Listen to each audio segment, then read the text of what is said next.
أما بعد فإن خير الحديث كتاب الله وخير الهدي هدي محمد صلى الله عليه وسلم وشر الأمور محدثاتها وكل محدثة بدعة وكل بدعة ضلالة الضلالة في النار.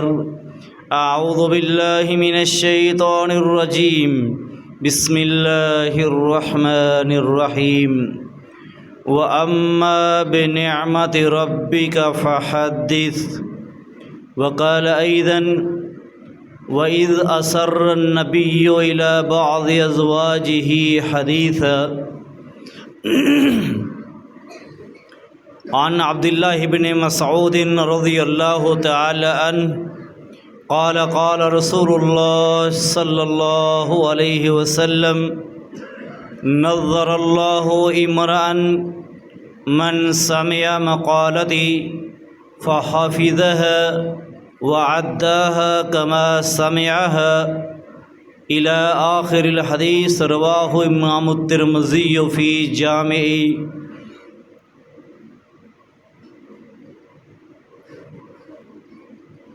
اس شخص کے عیبوں کا چرچا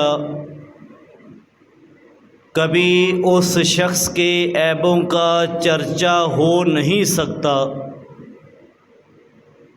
بھرم جس کا نبی کائنات رکھیں وہ شخص کبھی رسوا ہو نہیں سکتا. حمد و ثنا اور درود و سلام کے بعد قابل عزت قابل احترام میرے سامعین بزرگان دین، ننھے منھے قرآن کریم کو دن رات حفظ کرنے والے بچوں، اللہ رب العالمین کی توفیق سے آج کا جمعے کا عنوان بھی حسب روایت بہت خاص ہے، چونکہ ہمارے جماعت خطبہ کا جو موضوع چل رہا ہے وہ محبت رسول ہے. اسی حوالے سے ایک جز یہ بھی ہے کہ نبی کائنات کی ذات سے بھی محبت کی جائے اور نبی کائنات کی بات سے بھی محبت کی جائے. اور نبی کائنات کی بات کو حدیث کہا جاتا ہے. ذرا ابتدائی طور پر یہ بات سمجھ لیں، لغوی اعتبار سے حدیث ہر اس شخص کی بات کو کہہ دیا جاتا ہے جو شخص کی زبان سے نکلتی ہے. میں بولتا ہوں یہ بھی حدیث ہے، آپ بولتے ہیں یہ بھی حدیث ہے. حدیث کا معنی ہے واقع ہونا، حادث ہونا. کہتے ہیں نا فلاں جگہ پہ حادثہ ہو گیا ہے، تو وہ بھی اسی حدیث ہا دال اور ثا حدث یہ مادہ ہے. اس کا معنی ہے کسی چیز کا واقع ہونا، کسی چیز کا روح پذیر ہونا، کسی چیز کا نمودار ہونا. جب ہم بولتے ہیں تو ہماری زبان سے الفاظ نکلتے ہیں، نمودار ہوتے ہیں، ہم بات کرتے ہیں، یہ بھی حدیث ہے.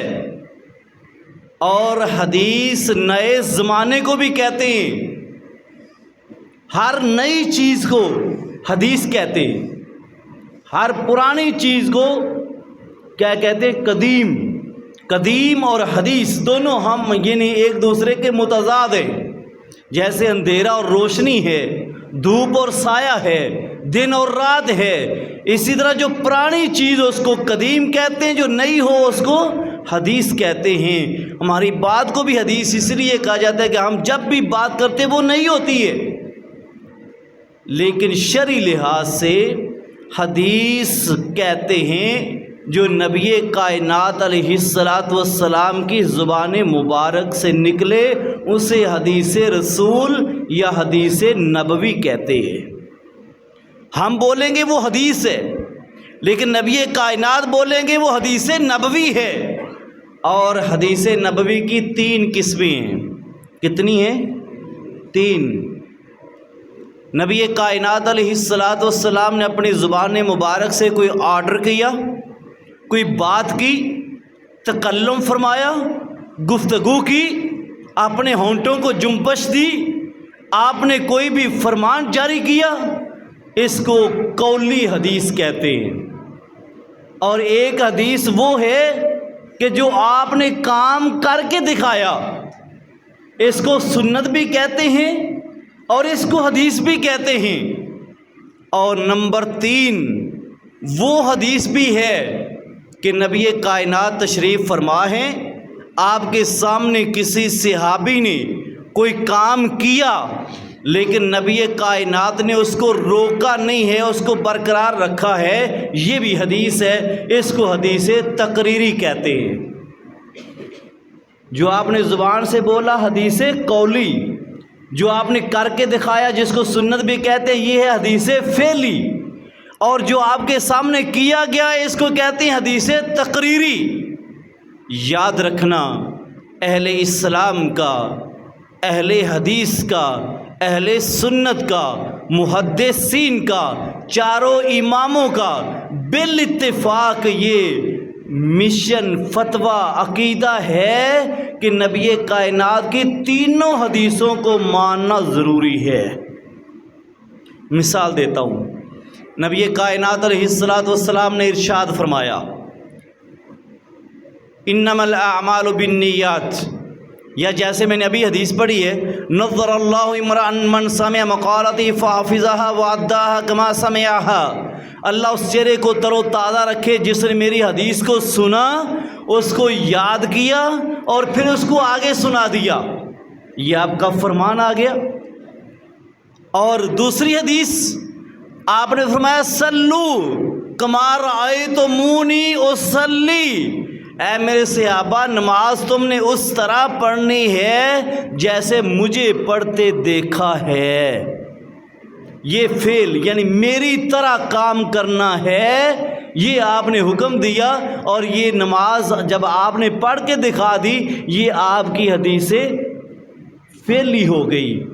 حدیث تقریری، آپ کے سامنے کسی صحابی نے کام کیا، آپ نے منع نہیں کیا، اس کو روکا نہیں، ٹوکا نہیں، تو یہ حدیث تقریری، یہ بھی ماننا ضروری۔ مثال، نبی کائنات علیہ الصلاۃ والسلام فجر کی نماز پڑھا کے تشریف فرما ہیں، ایک آدمی نا فجر کی نماز نبی کائنات کے پیچھے پڑھتا ہے، جب سلام پھرا ضروری اذکار کرنے کے بعد یہ صحابی کھڑے ہو گئے اور کھڑے ہو کے انہوں نے 2 رکعتیں پڑھی۔ نبی کائنات نے پوچھا، بھئی فجر کے بعد سورج طلوع ہونے تک کوئی نماز نہیں ہوتی، اس طرح عصر کی نماز پڑھ لینے کے بعد سورج غروب ہونے تک کوئی نماز نہیں ہوتی، تو نے یہ فجر کی نماز کے بعد کیا پڑھا ہے؟ 2 رکعتیں کون سی پڑھی ہیں؟ صحابی کہتے ہیں، اللہ کے نبی میری فجر کی سنتیں جو پہلے پڑھنی تھی وہ رہ گئی، ٹائم تھوڑا تھا، میں جماعت سے آ کے مل گیا، ابھی میں نے جماعت کے بعد وہ 2 رکعتیں پڑھی ہیں۔ نبی کائنات خاموش ہو گئے۔ یہ آپ کی حدیث تقریری ہے۔ بے شمار مثالیں موجود ہیں، میں نے ایک مثال تینوں باتوں کی اس لیے دی ہے تاکہ آپ کو بات آسانی سے سمجھ آ جائے۔ اب ہم آگے چلتے ہیں۔ حدیث کو ماننا یہ اتنا ہی ضروری ہے جتنا قرآن کریم کو ماننا ضروری ہے۔ اور اس کے بارے میں بھی نبی کائنات کا فرمان، پھر پیچھے آپ کو لے چلوں، نبی کائنات نے فرمایا تھا اپنی زبان مبارک سے کہ میرے صحابہ، ایک ایسا وقت آئے گا میری امت میں، ایک آدمی آئے گا، وہ تکیے پہ ٹیک لگا کے بیٹھا ہوگا، آلتی پالتی یعنی چوکڑی مار کے تکیے کے ٹیک لگا کے بڑا یعنی کہ فخر سے، تکبر سے بیٹھ گئے نا، تو وہ میری حدیث کا انکار کرے گا۔ اور وہ کہے گا کیا؟ نبی کائنات نے یہ بھی فرما دیا، کہا وہ کہے گا حسبنا القرآن، ہمیں قرآن کافی ہے۔ اور آج وہ فرقہ، وہ مذہب، وہ عقیدہ، ایک جماعت ہے پرویزی، اور پڑھے لکھے لوگ جو فیس بک سے اٹیچ ہیں نا، ان کو پتہ ہے جاوید غامدی بہت بڑا سکالر ہے، آپ کے لاہور میں بیٹھا ہوا ہے، اور اس کا عقیدہ یہی ہے اور وہ یہی پرچار کر رہا ہے. کہتا ہے کہ حدیث جو ہے یہ صحابہ نے بیان کی، پھر تابعین نے بیان کی، پھر تبع تابعین نے بیان کی، پھر آگے راویوں نے بیان کی، پھر آگے اماموں نے بیان کی. دیکھو کئی حدیثیں ضعیف ہیں، کئی صحیح ہیں، کئی حسن ہیں. تو لہٰذا یہ نبی کی حدیث جو ہے یہ شکی چیز ہے اور قرآن یقینی چیز ہے. لہٰذا ہم قرآن کو مانیں گے، حدیث کو نہیں مانیں گے. مثال کیا ہے؟ کہتا ہے دیکھیں حدیث کہتی ہے کہ قبر میں بندے کو عذاب ہوتا ہے، اور قبر کے اندر جب بندہ چلا جائے تو سائنس یہ کہتی ہے کہ اس کی ہڈیاں، گوشت، کیڑے مکوڑے، مٹی کھا جاتی ہے، اس کا نام و نشان مٹ جاتا ہے. بعض دفعہ قبر کے اوپر قبر بنائی جائے تو چیز ہی کوئی نہیں ملتی، بعض دفعہ کوئی باقیات ہڈیاں مل جاتی ہیں.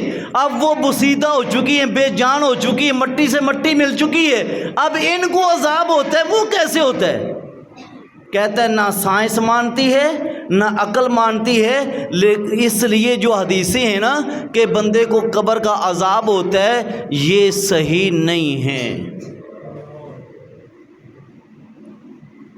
اللہ اکبر. حالانکہ اگر اس کی اس بات کو مانا جائے تو قبر کے عذاب کو تو صرف حدیث تو نہیں بیان کر رہی، قبر کے عذاب کو تو قرآن بھی بیان کر رہے ہیں. اگر قبر کے مٹی کی گوشت پوست کھا جانے کی وجہ سے سائنس یا عقل نہیں مانتی تو لہذا ہم حدیث نہیں مانتے. تو ہم کہتے ہیں اللہ نے فرعون کے بارے میں جو اس دنیا میں سب سے بڑا نامی گنامی اللہ کا غدار اور دشمن تھا، اللہ نے جس کے جسم کو بھی نشان عبرت بنایا ہوا ہے، مصر کے عجائب گھر میں پڑا ہوا ہے، کوئی سزا دینے والا نظر نہیں آتا. لیکن قرآن کیا کہتا ہے؟ غدوہا شہر، یعنی صبح اور شام ان لوگوں کو آگ پر پیش کیا جاتا ہے. یہ قرآن کہہ رہا ہے. اور ایک اور جگہ پہ اللہ فرماتے ہیں اِنَّا نُنَجِّيكَ بِبَدَنِكَ، اے فرعون ہم تمہیں تیرے جسم کے ساتھ مرنے کے بعد بھی نجات دیں گے، باقی رکھیں گے تاکہ تو لوگوں کے لیے عبرت بن جائے. یہ تو قرآن واضح کر رہا ہے.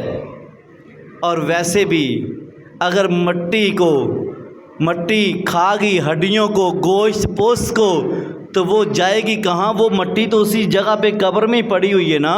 تو جو اس کے جسم کی قبر کی مٹی بن گئی ہے نا اس کو عذاب ہو رہا ہے، ساتھ والی قبر کی مٹی کو عذاب نہیں ہو رہا. آپ کہیں گے یہ کیسے؟ یہ تو سائنس نے سمجھا دی ہے. آپ اوون مشین کے اندر برتن رکھتے ہیں چیز گرم کرنے کے لیے، جس پلیٹ میں رکھی ہوتی ہے وہ چیز گرم ہو جاتی ہے، پلیٹ ٹھنڈی رہتی ہے.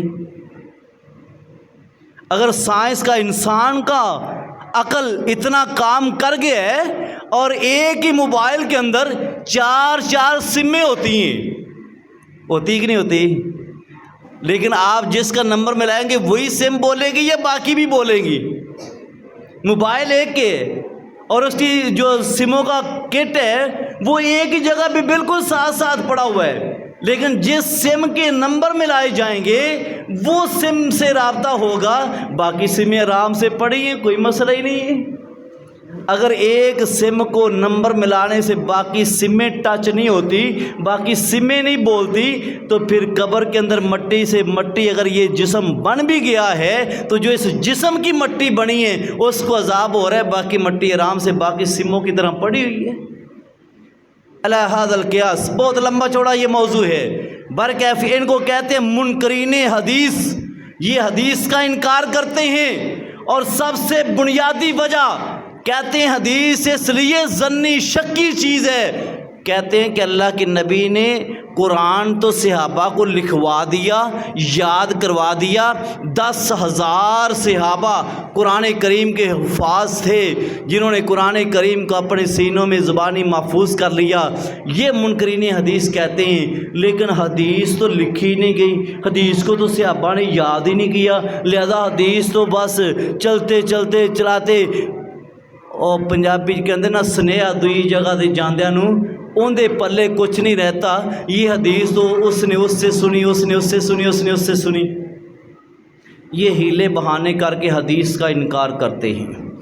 لیکن آئیے میں آپ کو دلائل کے ساتھ اس بات کو سمجھا دوں کہ حدیث اگر نہ مانی جائے، میری بات کو ذرا اپنے ذہن اور دل اور دماغ پہ جگہ دینا، اگر حدیث کا انکار کیا جائے تو پھر اللہ کا انکار ہوتا ہے، قرآن کا انکار ہوتا ہے، حدیث کا انکار ہوتا ہے، اسلام کا انکار ہوتا ہے۔ کیوں؟ میں نے جیسے پہلے وضاحت کی، حدیث کیا ہوتی ہے؟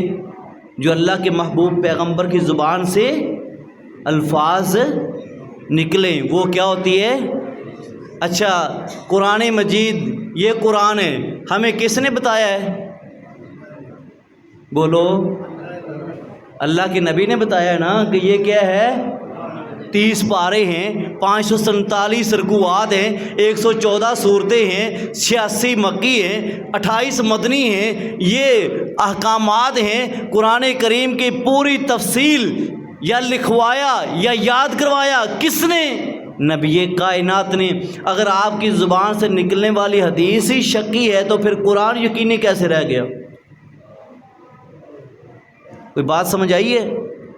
اور دوسری دلیل، نبی کائنات علیہ الصلوۃ والسلام کی زبان پر حدیث پہلے آئی ہے، قرآن بعد میں آیا ہے۔ آپ نے سنا ہوگا غار حرا کا واقعہ، نبی کائنات کے پاس جبریل آئے، آگے کیا کہا؟ اقرا یا محمد، اے محمد صلی اللہ علیہ وسلم پڑھیے۔ آپ نے کیا فرمایا آگے سے؟ ما انا بقاری، میں پڑھا ہوا نہیں ہوں۔ یہ کیا ہے جو آپ بول رہے ہیں؟ یہ کیا ہے؟ آپ فرماتے ہیں میں پڑھا ہوا نہیں۔ جبریل نے پکڑا اور اپنے ساتھ سینے سے لگا کے تھوڑا سا دبایا، پھر چھوڑا، پھر کہا اقرا۔ آپ نے فرمایا ما انا بقارن، تیسری دفعہ پھر کہا اقرا پڑھیے۔ آپ نے فرمایا ما انا بقارن۔ 3 دفعہ جبریل کے جواب میں کیا دیا؟ حدیث کا جواب دیا اپنی زبان سے۔ چوتھی دفعہ جبریل کہتے ہیں اقرا بسم ربک الذی خلق، خلق الانسان من علق، اقرا وربک الاکرم۔ 5 آیتیں سورہ اقرا کی نازل ہوئی۔ تو حدیث نبی کائنات کی زبان سے پہلے جاری ہوئی، قرآن اس زبان پہ بعد میں آیا۔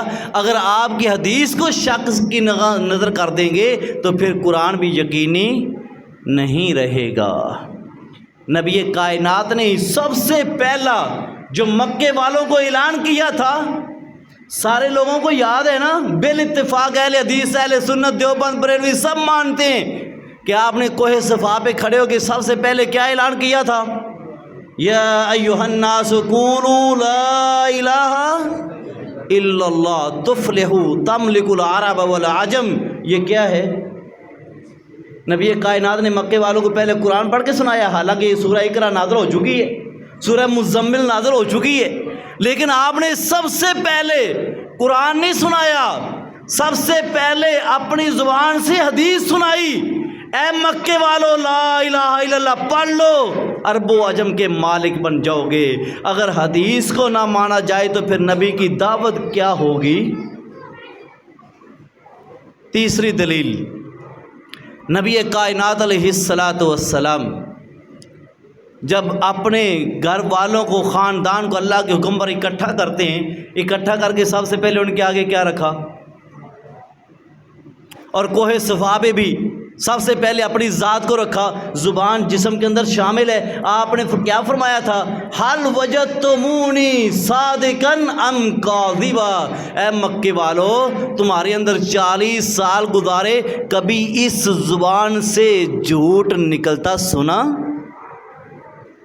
مکے والوں نے کہا ما جربنا کا الا صدقہ، جنہوں نے ابھی کلمہ نہیں پڑھا تھا، جو ابھی حقانیت سے واقف نہیں تھے، جو ابھی رب کو نہیں مانتے تھے، جنہوں نے ابھی قرآن کا ایک حرف بھی نہیں سنا تھا، جنہوں نے کچھ بھی نبی کائنات علیہ الصلوۃ والسلام کی زبان سے کوئی اور جملہ نہیں سنا تھا، انہوں نے تو سب سے پہلے کہہ دیا کہ اللہ کے نبی ہم نے آپ کو جب بھی بولتے دیکھا سنا، ہم نے سچا پایا آپ کو۔ اور آج کا مسلمان کہتا ہے نہیں، آپ کی زبان سے نکلنے والی حدیث شکی ہے،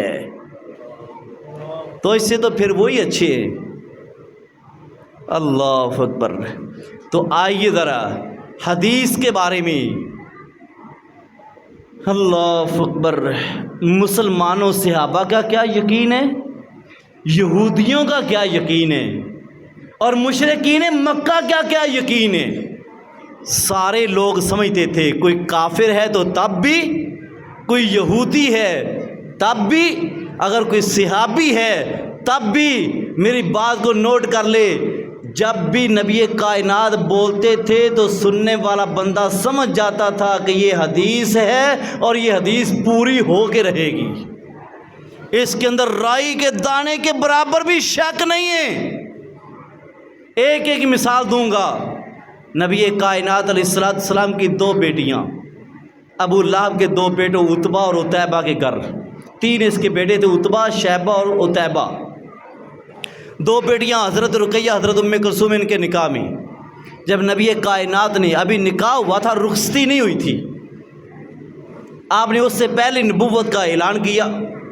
ابو لہب نے وہاں پہ بھی ریمارکس دیے، کوہ صفا پہ بھی گستاخی کے الفاظ بولے، گھر آئے، آ کے اپنے بیٹوں سے کہا کہ جاؤ نبی کے چہرے پہ جا کے اس کی بیٹیوں کو طلاق کے الفاظ کہہ کے آؤ۔ ایک تو نہ آیا، دوسری بد قسمت بد نصیب نے آ کے یہ جرت کی، نبی کائنات کو آ کے کہا کہ ہم تیری بیٹیوں کو طلاقیں دیتے ہیں، جہاں مرضی ان کا نکاح کر لینا، ہم نہیں رکھیں گے۔ نبی کائنات کو جب بیٹی کا دکھ پہنچا، آپ نے فرمایا اللہم، حدیث، اللہم سلط علیہ قلبا من کلابیب الغابہ، اے اللہ اس ظالم نے میرا دل دکھایا ہے۔ معصوم بیٹیاں ابھی اپنے گھر میں بیٹھی ہیں، ماں باپ کے گھر میں، اس ظالم نے آ کے کلمہ کی وجہ سے، اسلام کی دعوت دینے کی وجہ سے اس نے آ کے طلاق دی ہے۔ اللہ اس ظالم کے اوپر جنگلی درندوں میں سے کوئی درندہ مسلط کر دے۔ یہ واپس گیا تو چہرہ لٹکا ہوا، باپ نے پوچھا کیا بات ہے؟ کہا نبی نے یہ بد دعا دی ہے۔ اب وہ تھا تو کافر، ابو لہب بھی کافر، بیٹا بھی کافر، لیکن بیٹے کو بھی یقین ہے اور باپ کو بھی یقین ہے کہ اللہ کے نبی کی زبان سے جو بد دعا نکل گئی ہے یہ پوری ہو کے رہے گی۔ کافر کو یقین ہے، آج کے مسلمان کو یقین حدیث پہ نہیں ہے۔ پھر کیا بنا؟ ابو لہب بیٹے کو باہر نہیں جانے دیتا، دوسرے بیٹوں کو بھیجتا ہے، تجارتی قافلے کے ساتھ خود جاتا ہے۔ ایک دفعہ دوستوں نے آ کے، لنگوٹیوں نے آ کے مجبور کیا کہ آپ اس کو ہمارے ساتھ بھیجیں، ہم اس کی جان سے بڑھ کے حفاظت کریں گے۔ ساتھ لے گئے، لیکن باپ کو پیچھے سے نیند نہیں آتی۔ راستے میں جاتے جاتے ایک جگہ پہ جنگل میں پڑاؤ ڈالا، سارے لوگوں نے اپنا سامان اکٹھا کیا، بڑا ڈھیر لگا کے اس کو اوپر سلا دیا، سائیڈوں پہ اپنی بستر لگا لیے اور اس کے باہر اونٹوں کی باڑ لگا دی، لائن میں، گھیرے میں، کہ اگر کوئی درندہ پرندہ آئے گا بھی صحیح، پہلے اونٹوں کا گھیرا توڑے گا، پھر ہمارا گھیرا توڑے گا، پھر اس تک پہنچے گا، اور اس کو چھپا کے سامان کے اوپر سلا دیا۔ لیکن دعا میرے محبوب کی زبان سے نکلی، وہاں تک، عرش تک قبولیت کے درجے کو پہنچ چکی تھی۔ کون بچا سکتا ہے؟ یہی ساتھی بیان کرتے ہیں، جب ہم آرام کرنے لگے نا، اس کو آرام کہاں ہے؟ وہ تو سامان کی چوٹی پہ پڑا بھی جاگ رہے، کہتا ہے میں نے کیا دیکھا؟ ساتھی بیان کرتے ہیں، شیر دھاڑتا ہوا آیا، اونٹوں کی باڑ کو کراس کیا، اب جو آگے دوست سوئے ہوئے تھے نا، ایک ایک کے منہ کو سونگا۔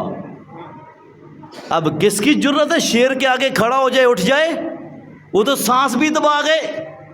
اب ایک ایک کا منہ سونگ کے نا، گستاخ رسول کی جب بدبو کسی کے منہ سے نہ آئی تو ادھر ادھر دیکھ کے چھلانگ لگائی، آسمان پہ سامان کا جو ڈھیر لگا تھا اس کے اوپر چڑھ گیا، جا کے اس کو گردن سے کھینچا سونگ کے کہ اس کے منہ سے گستاخی کی بدبو آ رہی ہے، لا کے چیر پھاڑ کے رکھ دیا اور کہا جو میرے محمد کا گستاخ ہے اس کا انجام یہی ہوتا ہے۔ دلیل اور مثال دینے کا مقصد یہ ہے کہ کفار مکہ بھی سمجھتے تھے کہ جو اللہ کے نبی نے کہہ دی ہے بس لوہے پہ لکیر ہے، اب اس میں تبدیلی نہیں ہے، یہ پوری ہو کے رہے گی۔ نبی کائنات علیہ الصلوۃ والسلام مکہ چھوڑ کے مدینہ میں آئے. ایک ایک مثال دیتا چلو، آپ کا وقت بہت قیمتی ہے، جمعے کا ٹائم بہت تھوڑا ہوتا ہے. آپ مدینہ منورہ تشریف لائے. ابھی ابتدائی ایام ہیں، آپ ایک جگہ پہ بیٹھ کے نا لوگوں کو واعظ کر رہے ہیں. عبداللہ ابن سلام، یہودیوں کا عالم، پادری، تورات کا حافظ اور مترجم اور مفسر، بہت بڑا پائے کا عالم، یہ کہتے مجھے جب پتہ چلا نا کہ یہاں پہ ایک آدمی ہے جو نبی بننے کا، نبی ہونے کا دعویٰ کرتا ہے، کہتا میں بھی چلتا چلتا نا گلیاں کراس کرتے کرتے وہاں پہ پہنچ گیا. اور نبی کی تو خوشبو ہی میرے اللہ نے ایسی بنائی تھی کہ ہر ایک کو آ جایا کرتی تھی. اور خوشبو کی بات آئی حضرت انس رضی اللہ تعالیٰ عنہ، بنو امیہ کا دور ہے، دمشق کی جامع مسجد میں خطبہ جمعہ دیا کرتے تھے ایز اے خطیب. اور حضرت انس رضی اللہ عنہ جب خطبہ دیتے نا، خطبے کے بعد لوگ ملتے تو کئی لوگ صرف اور صرف حضرت انس کے جسم سے خوشبو سونگھنے کی غرض سے جمعہ پڑھنے آتے تھے. ایک بندے نے سوال کر دیا، کہنے لگے حضرت انس آپ کے جسم سے نا، کپڑوں سے ایک عجیب ہی خوشبو آتی ہے، ہم نے کبھی زندگی میں ایسی خوشبو سونگھی نہیں ہے. کیوں جی حافظ سجاد صاحب، اللہ آپ کو جزائے خیر دے، اکثر خوشبو کا تحفہ لے کے آتے تو یہ خوشبوؤں کے ماہر ہیں. تو یہ آدمی کہنے لگا حضرت انس رضی اللہ عنہ کو کہ جو آپ سے خوشبو آتی ہے یہ مجھے نہیں کہیں سے ملی، کہاں سے لے کے آتے ہو، کہاں سے خریدتے ہو، اس کا نام کیا ہے؟ ہائے ہائے ہائے. حضرت انس کہتے ہیں رضی اللہ تعالیٰ عنہ، یار میں نے خوشبو کیا لگانی ہے، میں نے نبی کائنات کی 10 سال مدنی زندگی میں خدمت کی. کبھی آپ کی مشقت کا کام کرتے نا تو آپ کی پیشانی پہ پسینہ آ جاتا، میں بھاگ کے نا اس طرح پسینہ صاف کر کے نا ایک ڈبی میں بند کر لیتا، اور آج تک میرے پاس وہی ہے. میں ڈبیاں کھولتا ہوں تو اس سے پسینے سے خوشبو لگا لیتا ہوں، اور جب تک میرے جسم پہ کپڑے رہتے دھونے کے بعد بھی خوشبو ختم نہیں ہوتی. حضرت ابو ہریرہ کہتے ہیں رضی اللہ عنہ، جب نبی کائنات کو ملنا ہوتا تو مدینے کی گلیاں بتا دیا کرتی تھی کہ آمینہ کے لال ادھر سے گزر کے چلے گئے ہیں. اللہ اکبر. تو حضرت عبداللہ ابن سلام، یہودیوں کے عالم، یہ کہتے ہیں میں ڈھونڈتا ڈھونڈتا خوشبو سونگھتا نبی کائنات کے مجلس میں پہنچا تو آپ درس دے رہے ہیں، تقریر کر رہے ہیں، واعظ کر رہے ہیں، اور آپ کی زبان سے سب سے پہلی جو حدیث میں نے سنی، موضوع کیا ہے؟ حدیث رسول. کہتے میں نے آپ کو سنا، آپ فرما رہے تھے یا ایھا الناس افشوا السلام واطعموا الطعام وصلوا الارحام صلوا باللیل والناس نعام. اے لوگو سلام عام کر دو، صلہ رحمیاں کرو، رشتہ داریاں جوڑو. نمبر 3 رات کو تہجد پڑھو. کیا ملے گا؟ چوتھی چیز انعام کہ اللہ تمہیں جنت سلامتی والی عطا فرما دے گا. عبداللہ ابن سلام کہتے ہیں جب میں نے آپ کی یہ حدیث سنی نا اور آپ کے چہرے پہ نگاہ ڈالی، یہودی ہے عالم، ابھی مسلمان نہیں ہوا، کہتا ہے میرے ذہن نے، میرے علم نے، میری عقل نے یہ فیصلہ کیا کہ جیسی یہ حدیث ہے اور جیسا یہ چہرہ ہے، یہ 100% اللہ کا سچا نبی ہے. نہ یہ چہرہ جھوٹا ہو سکتا ہے، نہ یہ حدیث جھوٹی ہو سکتی ہے. یہ ایک یہودیت کا یقین ہے.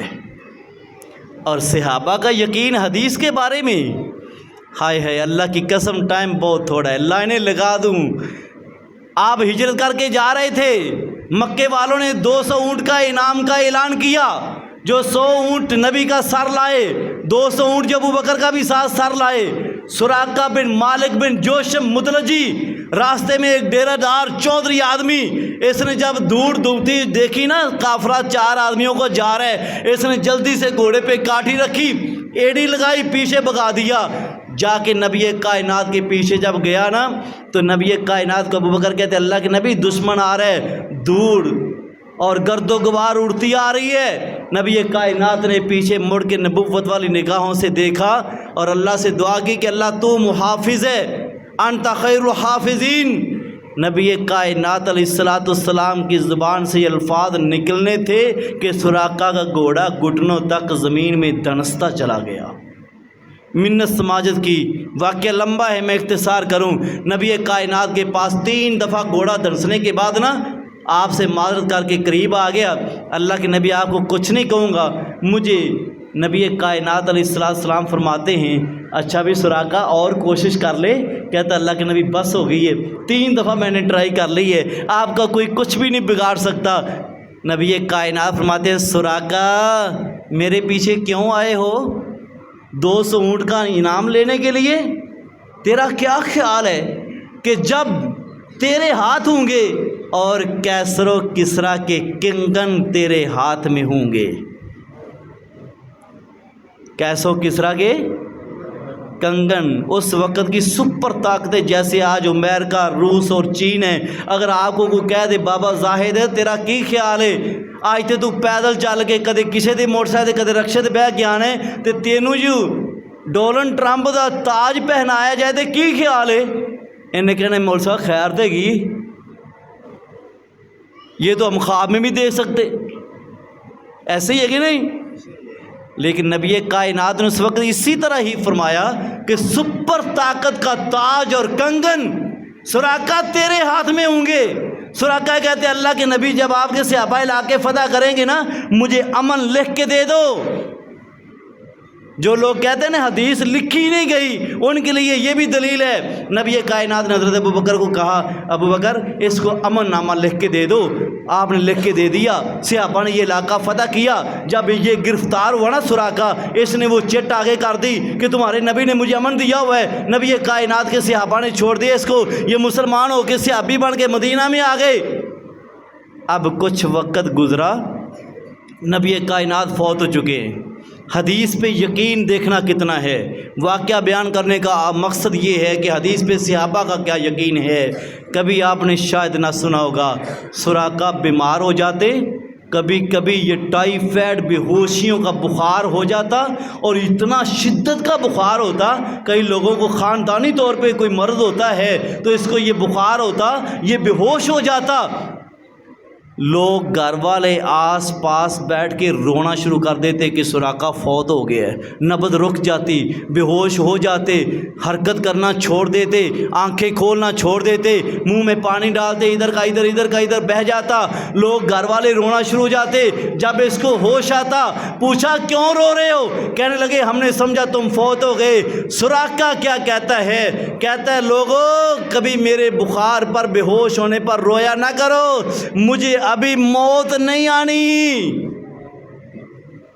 کوئی بندہ ہم میں سے کہہ سکتا ہے بھی مجنوں شام تک موت نہیں آنی؟ ایک سادہ بھی وسا. ہمارے دوست یہاں پہ آتے ہیں عبداللہ جٹ عمران بھائی کے ساتھ, ان کا والد سندھ شادی پہ جا رہا تھا, راستے میں ایکسیڈنٹ ہوا, یہاں سے شادی کے لیے نکلا ہے اور آج اس کی ڈیڈ باڈی واپس آ رہی ہے. کون جانتا ہے کس کے ساتھ کیا ہونے والا ہے, اگلے لمحے میں کیا ہونے والا ہے. لیکن سراقہ کیا کہتا ہے؟ گھر والوں کہتا ہے روو نہیں, مجھے موت نہیں آنی. اور تم موت کے پٹے لکھوا کے آیا ہے؟ کہتا ہے میں نہیں لکھوا کے آیا, مجھے نبی کائنات نے کہا تھا سراقہ تیرے بازو اور کسرا کے کنگن ہوں گے, ابھی وہ کنگن میرے بازو میں آئے نہیں, مجھے موت کیسے آئے گی؟ یہ نبی کی حدیث پہ یقین ہے. اللہ اکبر. اور لوگوں نے پھر دیکھا سیدنا حضرت عمر کا دور ہے, سراقہ بوڑھا ہو چکا ہے, بابا ہو چکا ہے. حضرت عمر کا دور ہے, کسرا کا محل فتح ہوا. ایک صحابی نے, مجاہد نے, یہ 1.5 من کے قریب اس کا تاج اور اس کے کنگن اور اس کا سونے کا لباس, یہ گٹھڑی بڑی باندھی ہوئی, گھوڑے پہ لادی ہوئی, لا کے مدینہ میں مسجد نبی میں رکھ دی۔ نبی کائنات علیہ الصلوۃ والسلام کے جانثار امیر المومنین عمر فاروق رضی اللہ تعالیٰ عنہ کہنے لگے او مجاہد، تو نے اس سے ایک ذرہ بھی سونے جواہرات کا چوری نہیں کیا، اپنا نام تو بتا، تیرا نام سنہری حروف میں لکھا جائے گا۔ مجاہد نے کیا جواب دیا؟ کہا امیر المومنین، میں نے جس ذات کی خاطر یہ ایمانداری سر انجام دی ہے وہ اللہ کی ذات ہے اور وہ میرے نام کو بڑی اچھی طرح جانتی ہے، مجھے لکھوانے کی ضرورت نہیں ہے۔ یارو آج تو قومی خزانہ کسی کے ہاتھوں سے بھی محفوظ نہیں ہے نا، 1.5 من سے بھی وزنی یہ سونا چاندی جواہرات تاج اور کنگن یہ مسجد نبوی کے سین میں پڑے ہوئے ہیں۔ ایک مجاہد آگے بڑھا، پکڑ کے کنگن حضرت عمر جو کہ امیر المومنین تھے، کریڈٹ تو انہی کو جاتا تھا، تختی تو انہی کی لگنی تھی، بورڈ انہی کا لگنا تھا۔ وہ جا کے کنگن حضرت عمر کے بازو میں پہنانے لگے۔ عمر نے بازو پیچھے کر لیے، کہا نہیں، یہ کنگن سراقہ کے بازو میں جائیں گے کیونکہ میرے نبی کی حدیث ہے۔ اللہ اکبر، یہ تھا صحابہ کا یقین میرے محبوب کی حدیث پر۔ سراقہ کو بلایا گیا، عمر نیچے بیٹھے، سامنے مال غنیمت تاج کنگن سونا چاندی جواہرات پڑے ہیں، اور سراقہ کو نبی کے ممبر پہ بٹھایا، سراقہ کے بازو میں کسرا کے کنگن پہنائے۔ موقع تو خوشی کا تھا یارو، لیکن سراقہ داڑھیں مار مار کے رونے لگا۔ پوچھنے والے نے پوچھا سراقہ کیا بات ہے؟ کہا یہ کنگن تو میرے بازو میں آ گئے لیکن ارشاد فرمانے والی ذات آج نظر نہیں آ رہی۔ اور جانتے ہو نا یار، پیار کرنے والا باپ اگر چلا جائے تو جب شادی کا موقع ہو، کوئی بھی غمی کا موقع ہو، کوئی خوشی کا موقع ہو تو باپ یاد آ جایا کرتا ہے، پیارا کوئی بچھڑ جائے تو یاد آ جایا کرتا ہے، بے ساختہ آنکھوں سے آنسو نکل ہی جایا کرتے ہیں۔ اور یار یہ تو ساری کائنات کا بڑا ہے، ساری کائنات کا محسن ہے، آمینہ کا لال ہے، عبداللہ کا در یتیم ہے۔ سراقہ بیٹھا ممبر رسول پہ مسجد نبوی میں، داڑھیں مار مار کے رو رہے، چیخیں مار رہے، اللہ وہ کنگن تو میرے ہاتھوں میں آ گئے لیکن آمینہ کا لال نظر نہیں آ رہا۔ یہ صحابہ کا حدیث پہ یقین ہے۔ اللہ اکبر۔ یار کون کون سا میں واقعہ عرض کروں؟